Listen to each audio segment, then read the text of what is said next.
Alors bonjour YouTube, bonjour tout le monde. Alors aujourd'hui on va parler du top 5 des imposteurs sur YouTube. Alors je peux vous dire qu'il y a du lourd quand même, il y a du très très lourd. On va commencer direct par le numéro un. Alors Norman fait des vidéos. Alors lui pour le coup, lui c'est le pire des imposteurs. Alors lui, ce qu'il a fait, c'est-à-dire qu'il est arrivé il y a 6 ans. Alors il a profité de la hype pour faire passer ses vidéos, tout ça. Et au final, rien du tout. Mais rien du tout. Parce que le mec, au talent pur, il n'y a rien. C'est-à-dire qu'il prend des situations de la vie réelle et il les retranscrit dans une vidéo de 4-5 minutes et c'est tout. Et avec pas de logistique, avec ses potes, tout ça, et c'est tout. Le mec, je l'ai vu au Paname, là, au Paname Café, essayer de faire des one-man show, il vaut pas un clou, il est nul. Il vaut pas un copec. Même moi, je fais de l'improvisation, je suis meilleur que lui. Je suis meilleur que lui. Et le type, il se prétend être drôle, mais il ne l'est pas. Il ne l'est pas. Il ne l'est pas. Le mec, il est juste là pour... Oui, oui, bonjour. Donc aujourd'hui, on va faire une présentation sur comment gérer des situations quand t'as une copine chez toi et que t'as envie de chier. Voilà. La situation est sympa, mais il faut y réfléchir. Le mec, on peut pas lui enlever le fait qu'il réfléchisse. Moi, ce que je vois dans la posture, c'est tout le reste. C'est qu'il a pas de talent, pas d'humour, rien, rien. Il prend même des vidéos d'autres mecs pour agrémenter ses vidéos. Pour dire à quel point le mec, il se sert de tout ce qu'il veut, de tout un puzzle, on va dire, pour arriver à ses fins.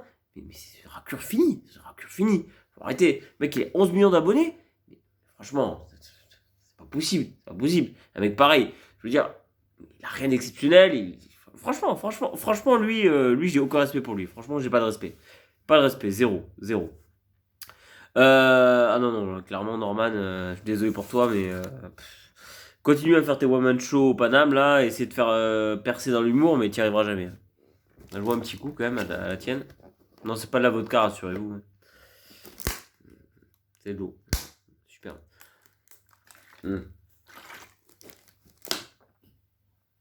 Ensuite, numéro 2.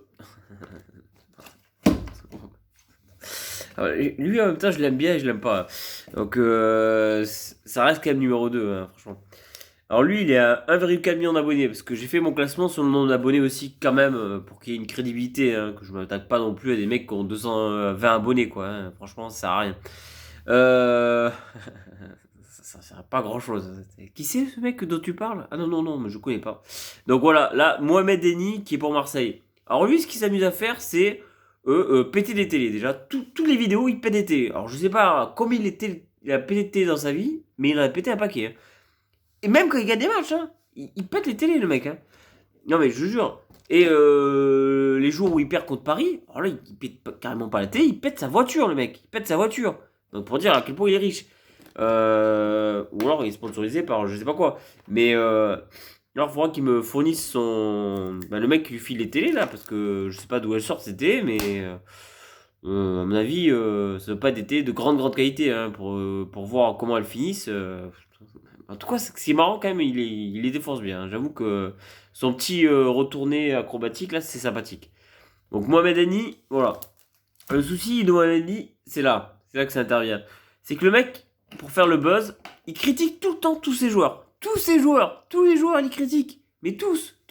Même ceux qui sont bons, même ceux qui sont bons. Alors, ceux qui sont mauvais, forcément, il les détruit. Et ceux qui sont moyens, il les détruit aussi. Il faut vraiment que tu sois bon pour échapper à sa critique, genre Tovin ou voilà, c'est tout. Mais tous les autres se font démolir la tronche, mais démolir. Alors que lui, c'est qui lui? Le mec, il est censé supporter Marseille. Et au final, Marseille, à cause de mecs comme lui, et à cause de, je veux dire, hein, à cause de tous les Marseillais dans l'ensemble, ils sifflent leurs propres joueurs dans leur propre stade. Mais qui c'est qui fait ça? Qui c'est qui fait ça? Il n'y a qu'en France que tu vois ça. Il n'y a qu'en France. Surtout à Marseille. Les mecs ils disent oui, on a le sang chaud, tout ça. Mais t'as pas le sang chaud. C'est juste que t'es pas un supporter. Alors c'est pour ça qu'il a autant d'abonnés, le mec. Et parce que vous êtes tous des faux supporters. Quand t'es supporter de l'équipe, tu la supportes. T'es derrière, tu chantes, je sais pas. Tu gueules pas sur tes joueurs. Et surtout quand ils sont en difficulté. Tu peux pas faire ça. Et si, lui, il gueule sur les joueurs. Pendant le match, après le match. Même je suis sûr, chez lui tout seul il doit gueuler. Mais c'est pour faire le buzz. Même quand il y a une victoire, faire le buzz, le mec qui dit Marseille champion de France. Mais on te voit arriver de loin avec tes grands sabots. On sait très bien qu'ils seront jamais champions de France, Marseille. On le sait. Alors arrête de mettre des titres à couleur comme ça. On le sait. Moi, je l'ai même pas regardé cette vidéo-là. Parce que c'est n'importe quoi de mettre ça. C'est n'importe quoi. Tu sais très bien que Marseille sera jamais champion de France. Jamais de la vie. T'as quoi? T'as Benedetto. Il y a 3 matchs, tu le traitais de boîte de gâteau. Et maintenant, tu le traites de Maradona. Faut arrêter. Ça se voit que c'est fait exprès. Ça se voit que c'est pas naturel ce que tu fais. Tu coupes tes vidéos au montage, on les voit, tes coupures au montage. Clairement, voilà, mec, t'es un escroc, voilà, c'est tout. T'es un escroc. Alors, t'as bien escroqué, t'as bien réussi comme Norman, mais tous les deux des escrocs, voilà. Alors, petite deuxième. Ouais, donc, voilà, 2 escrocs. Les 2 gros escrocs pour le coup. Ensuite, en 3, on va mettre une fille qui fait de la SMR, enfin une ou plusieurs, mais j'en ai pris une au hasard, hein. Il y en a tellement qui font ça. Bon, la SMR, c'est le truc où les gens chuchotent pour les incultes, hein. Bonjour les incultes, hein. Je vous salue. Voilà, voilà, je vous ai salué. La SMR, donc c'est quand tu chuchotes pour pour endormir les gens, tout ça. Ce qui est pas mon cas, hein. Moi, chuchoter, jamais.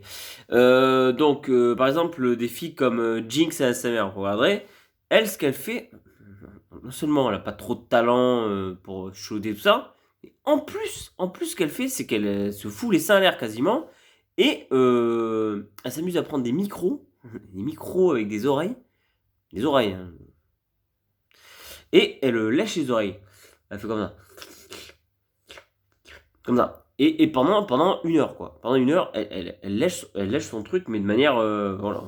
On a tous compris, hein, c'est tendancieux quand même, hein, quand tu commences à faire ça. Hein, voilà. Vous regarderez les vidéos, vous direz ce que vous en pensez, mais franchement, c'est de l'imposture totale. C'est-à-dire que la fille, pour faire des abonnés, elle fait carrément des trucs tendance, hein. Je vais pas dire le mot, hein, mais c'est tendancieux, franchement, hein. Des bruits de succion, des bruits de tout ce que tu veux. Donc, du coup, la meuf, c'est un truc de fou, quoi, ce qu'elle fait, hein. C'est un truc de malade, hein. Elle est prête à tout pour avoir des vidéos, quoi, hein. Si on pouvait l'autoriser à se mettre à poil, je suis sûr qu'elle le ferait, hein. Ah, moi, je suis certain. Ah, je suis certain. Je suis certain qu'elle le ferait. Après, en 4ème, on va mettre tout ce qui est food challenge. Alors, food challenge, c'est bien sympa. Tu vois des types qui vont au Burger King, qui commandent 30 burgers. 30 burgers. Alors, moi, je veux bien qu'ils commandent 30 burgers, enfin 30 steaks, là, et ils les bouffent. Alors, moi, j'aimerais bien quand même savoir comment c'est possible, déjà, de faire ce genre de vidéo et que ça intéresse autant de gens. Vous êtes tous débiles ou vous le faites exprès, c'est pas possible. Ça vous amuse. Franchement, ça vous excite de regarder un mec qui bouffe des burgers? Franchement, bah, vous faites de la peine. Franchement, vous faites de la peine sur Internet. Vous faites de la peine. Non, parce que le mec, il bouffe des burgers, mais n'importe qui peut faire ça. En plus, le mec, il peut couper au montage. C'est-à-dire, il peut bouffer 10 burgers, puis 10, puis 10. Et le mec, il est tranquille. En plus, le mec, il est tout sec, celui qui fait Burger Challenge, là. C'est sa chaîne. Food Challenge, pardon. Voilà. Food Challenge. Mec, franchement, c'est une blague. C'est une blague. Franchement. Moi aussi, je vais faire pareil. Je vais aller prendre tous les burgers de la terre entière et je vais bouffer comme un porc. Je vais couper au montage. Au bout de 15, que je suis un peu mort et tout, je vais me faire dégobiller. Je reviens en pleine forme et je finis les 15 autres. Et puis voilà. C'est n'importe quoi. C'est n'importe quoi. Non, franchement, c'est hallucinant. J'ai pas de mots pour ça. Ah non, clairement, je suis. Non, franchement. Non, c'est un bon filon, ça a marché, mais je pensais pas que ça marcherait ce genre de truc, tu vois, les food challenge, alors les mecs ils achètent je sais pas combien pour 140 euros de bouffe et tout, mais au final pourquoi? Pour au final bah, bouffer des burgers, hein, c'est tout, hein, c'est tout ce qu'ils font, hein, ni plus ni moins, hein. Alors le mec il essaie de faire des blagues et tout, mais il est pas drôle, donc au final, le moyen qu'il a trouvé de se faire connaître sur YouTube, c'est bouffer des burgers. Non mais imagine le mec à quoi il est réduit quand même. Bouffer des burgers. Tu fais quoi dans la vie? Je bouffe des burgers. Ah mais ça c'est très intéressant ça. Ah oui, non mais ça c'est très intéressant. Mais le pire c'est que c'est très intéressant parce qu'il y a des gens qui regardent. Donc c'est pour ça que je m'attaque à lui. Franchement, genre, arrêtez de regarder des conneries pareilles. Franchement, ça sert à rien. Allez au McDo, bouffez votre burger et faites pas chier. Voilà. Et en 5ème, on va mettre quand même allez, un petit sympathique. Hein. On va pas mettre que des raclures absolues non plus. Hein. Non plus. J'hésite. Hein. Franchement, j'ai tellement de choix, quoi. Ouais, si. t'as quand même des mecs comme Julien Bien. En reste, t'es encore dans le sport là par contre. Lui, il te propose des paris, voilà, des paris safe, apparemment safe. Alors, tu te retrouves au début du week-end, il te dit oui, 10 paris, je pronostique 10 paris du championnat de France de Ligue 1, donc championnat de France. Et au final, il arrive au taux de réussite de 4 sur 10. C'est-à-dire que tu as perdu tout ton fric. Et après, à la fin, le mec, il se dit ah oui, c'est vrai que j'ai pas été très performant ce week-end, nani, nana. Ah, mais c'est pas que t'as pas été performant, c'est que t'as fait perdre de l'argent à je sais pas combien de personnes. Et tu devrais fermer ta chaîne direct, mec. Toi, t'es un imposteur fini. T'as beau bien te présenter, parce que le mec, il présente bien, j'avoue, ses analyses sont bonnes et tout. Mais le foot, ça se pronostique pas aussi facilement que ça. Et donc, le mec, il a beau dire ce qu'il veut, donner des conseils. D'ailleurs, il le dit très bien dans ses vidéos, je ne nous force pas à parier. Mais heureusement qu'il nous force pas à parier. Si en plus il nous forçait à parier, bah, on serait tous pauvres, hein. Avec ses conseils à la con. Bon, et sur ce, je finis sur lui, parce que j'ai pas envie d'épiloguer sur ce type-là. Mais voilà, lui, voilà, il a pas énormément d'abonnés non plus, donc je vais pas non plus le démolir. Mais clairement, il mérite pas d'avoir plus d'abonnés qu'est-ce qu'il a, hein. 5 000 ou 50 000, un truc comme ça. Bon, c'est bien, mais il mérite pas, il fait perdre de l'argent aux gens. Il fait perdre de l'argent aux gens. Attends, imagine, tu écoutes ses conseils, tu fous tout ton compte en banque en l'air. Mais c'est n'importe quoi. C'est n'importe quoi. Pour moi, j'estime que ce mec-là, c'est un tocard. Voilà. Lui, c'est un vrai tocard. Mais comme les 5 premiers, hein, filles, mecs, hein, j'ai essayé de varier. Bon, j'ai pris 4 mecs, une fille. J'ai essayé de faire la parité. Hein. Moi, je suis pas ni contre les mecs ou les filles. Voilà. Bon, et sur ce, voilà, je vous laisse sur mon petit top 5 sympathique qui vont faire plaisir, qui va faire surtout plaisir aux 5 personnes que j'ai citées. Désolé pour vous, hein, mais vous êtes les 5 pires, donc voilà. Les 5 que j'estime les moins talentueux, voilà. Les 5 que j'estime qui utilisent le plus d'artifice pour arriver à vos fins, voilà. Allez, sur ce, ciao et à la prochaine. Allez, bisous.